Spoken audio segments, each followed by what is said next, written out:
get quite a few people upset, but you need to hear the truth. And the truth is, who is a Christian? Let's answer this question. And when we ask the question, who is a Christian? Well, what do we mean by that term Christian? Because you can understand it in many different ways.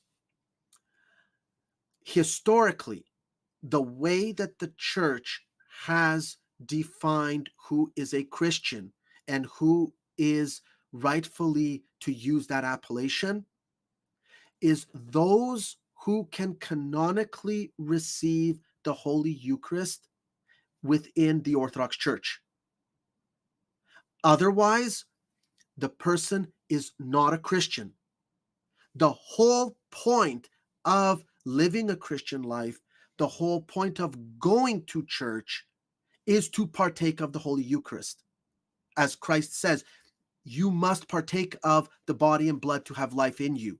So to have life, you must partake of the Holy Eucharist. So to be a Christian is somebody who does this.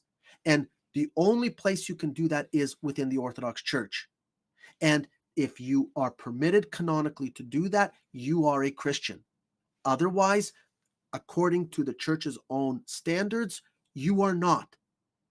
Now, catechumens and those under a penance or in a state of impurity who cannot receive the Holy Eucharist are in a special category, okay? And should they repose in such a state, they will be buried as Orthodox Christians. But otherwise, everybody else, they are not to be considered Christians, okay? Now, we will use the term Christian in a loose sense when referring to those who self-identify as a Christian, and it's just shorthand label to say, oh, Christian, but not Muslim, Christian, but not Jew. So it's used kind of as a marker that sets people apart from everybody else, but we're looking under this term, Christian, to see basically what are some of the things, the core beliefs that people have, but then we will identify where the errors are with regards to the so-called denominations. But just because we may use that term loosely, Christian, to identify people, it doesn't necessarily mean that we equate them as Christians in the truest sense of the word. Okay? The patristic understanding of Christian is strictly referring to those who can canonically receive the Holy Eucharist within the Orthodox Church. And if that is the view, if that is the way the church functioned, then so much more is the whole idea of apostolicity.